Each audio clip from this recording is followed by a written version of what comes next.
Hey guys, I'm excited to bring you today's video because we're doing a detailed breakdown of Stephen Covey's classic, The 7 Habits of Highly Effective People.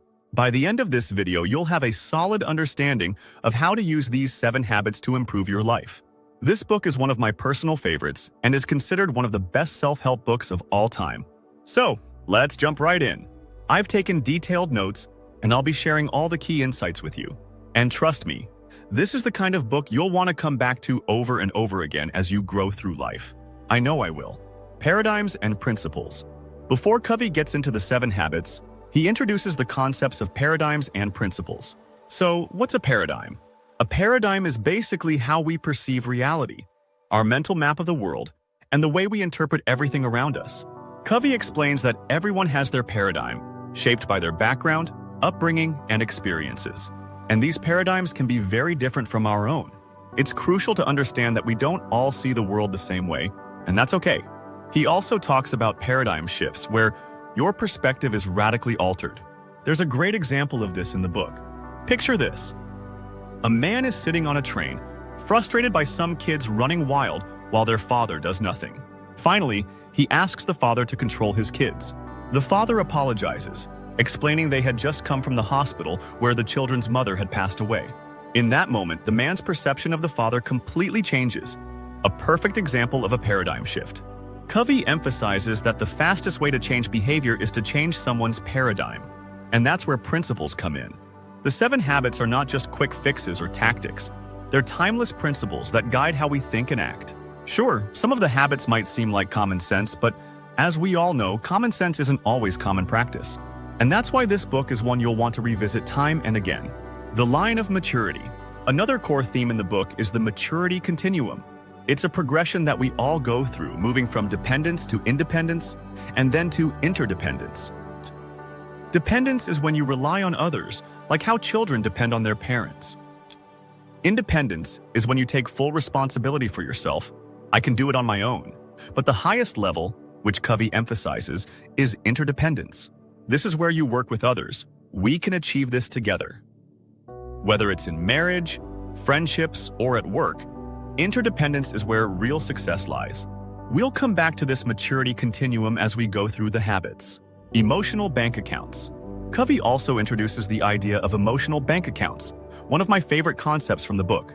Think of every relationship you have as an account you can either make deposits into or withdrawals from. Deposits are acts of kindness like saying please and thank you, keeping commitments, or apologizing when necessary.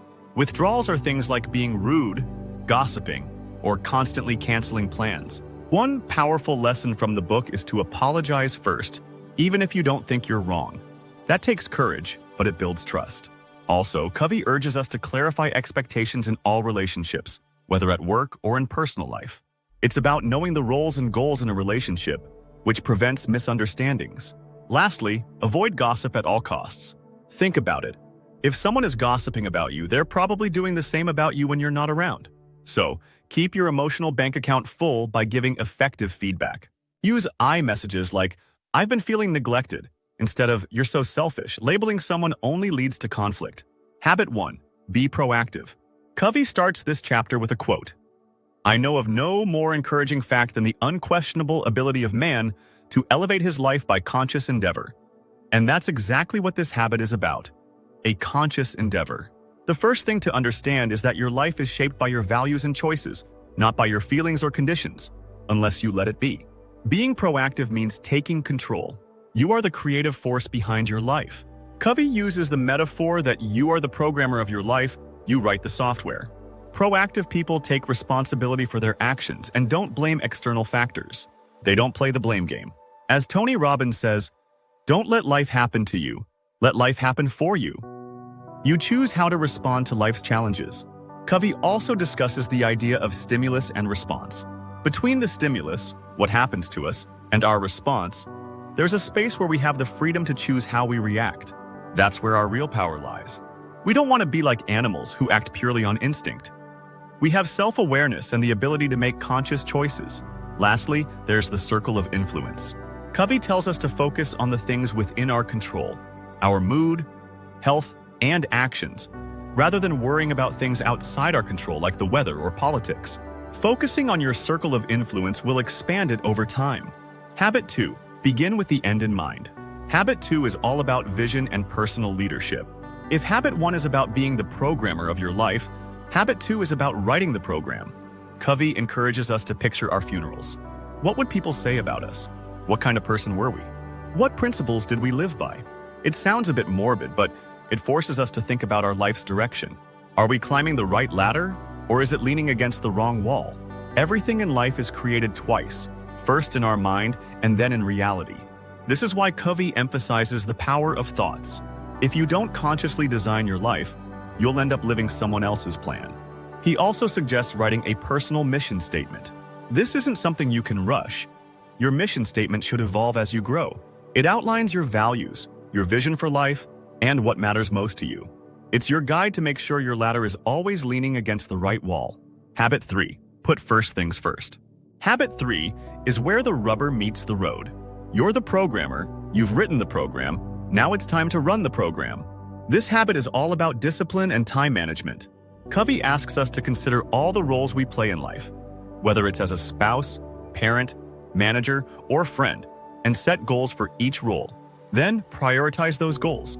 Covey introduces the 4 quadrants to help manage time. 1. Important and urgent. These are crises. We want to minimize time here. 2. Important but not urgent. This is where proactive people thrive, working on long-term goals, relationships, and personal growth. 3. Not important but urgent. These are distractions. 4. Not important and not urgent. Total time wasters like mindless scrolling on social media or binging Netflix. The key is to spend most of your time in quadrant 2, where you're focusing on long-term, important tasks rather than just reacting to what's urgent. Covey also stresses, be effective with people and efficient with things. Relationships take time and care. You can't rush or systematize them. This brings us back to the maturity continuum. Once you've mastered these 3 habits, you move from dependence to independence. Habit 4. Think win-win. Have you ever been in a situation where you felt like either you win or the other person does? Covey's 4th habit, think win-win, challenges that mindset and replaces it with a much more powerful concept, a belief that both parties can win. At the heart of win-win is an abundance mindset. This mindset believes that there's enough to go around for everyone, and that success for one person doesn't come at the cost of another. Compare that to a scarcity mindset where people think the pie is limited, so they compete, hoard resources, and avoid risk, fearing they'll lose out. To think win-win, you must develop that abundance mindset. It's about being generous, collaborative, and open to possibilities where everyone benefits. The key is believing that a solution exists where both parties walk away feeling satisfied. And here's a critical insight. Don't settle for compromise. A compromise leaves both sides giving up something they value, but win-win creates mutual benefit. If a solution that satisfies both sides isn't possible, Covey says it's better to go for win-win or no deal. Walk away if a true win-win solution can't be reached. Lastly, remember those emotional bank accounts we talked about? Before you enter any negotiation, whether in business or relationships, invest in that emotional bank account. Build trust, make deposits, and your chances of reaching a win-win will skyrocket. Habit 5. Seek first to understand, then to be understood. Most people do not listen with the intent to understand. They listen with the intent to reply. Sound familiar? If you've ever caught yourself nodding along in a conversation while planning your response, you've fallen into this trap. Covey's 5th habit teaches us to flip this script. Seek first to understand, then to be understood. Here's the secret. The order is crucial. First, you have to listen, really listen, with empathy and an open mind. It's about stepping into the other person's shoes and seeing the world from their perspective. Most of us listen just enough to craft our next response. But Covey challenges us to slow down and truly understand. This builds trust and opens the door to effective communication. Once you've genuinely understood someone, they're far more likely to listen to what you have to say.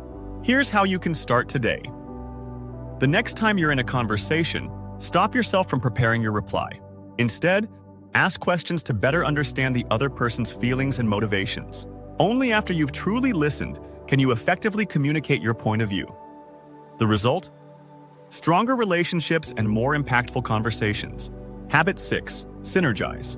Synergy might sound like a buzzword, but in Covey's framework, it's the culmination of habits 4 and 5 working together. When you think win-win and seek first to understand, you create the environment for synergy, where the result is greater than the sum of its parts. Here's a simple story to illustrate synergy in action. Imagine two coworkers. One always wants the window open, while the other wants it closed. Every day they argue, and it seems like there are only two options, open or closed. If they compromise, maybe the window is half open, but neither of them is fully satisfied. But when they synergize, they create a third solution that's better than either of their original ideas. By listening to each other, understanding that one feels claustrophobic with the window closed, and the other needs it closed because of papers blowing around, they can find new, creative solutions. Maybe the person with the papers moves their desk, or they put up a screen to block the breeze. By valuing each other's perspectives, they discover a solution that works for both. Synergy is about recognizing the strengths in others' differences. Instead of seeing disagreements as barriers, look at them as opportunities to create something better together. Covey sums it up best. 1 + 1 doesn't equal 2. 1 + 1 equals 3, or even more. Habit 7. Sharpen the saw. Now onto the final habit. Sharpen the saw. This habit is all about renewal and making sure you're continuously growing and improving in all areas of your life. Covey breaks this down into 4 key areas of renewal. 1. Physical. This is about taking care of your body, exercise, nutrition, and rest. A strong body gives you the energy and stamina to keep going. 2. Mental. Stimulate your mind through reading, learning, and problem solving. Always be a student, continuously feeding your brain new information. 3. Emotional, social. This focuses on relationships, building connections, and nurturing your emotional well-being. 4. Spiritual. Whatever feeds your soul, whether that's meditation, prayer, or reflecting on your values, this is where you find meaning and purpose. Think of Habit 7 as personal kaizen, the Japanese philosophy of continuous improvement. Just like a woodcutter must regularly sharpen his saw to keep cutting efficiently, you must regularly sharpen yourself to stay effective in all areas of life. And that wraps up the 7 habits of highly effective people.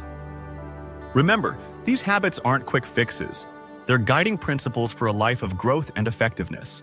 So, what's the next step for you? Which of these habits will you focus on today? Maybe you need to work on listening more empathetically. Or maybe it's time to think about how you can synergize better with the people around you. If you found this summary helpful, don't forget to hit that subscribe button and give this video a thumbs up. I'll be sharing more book summaries and life-changing insights, so stay tuned for more. And if there's a book you want me to cover, drop it in the comments. I'd love to hear your suggestions. Thanks for watching and keep sharpening that saw.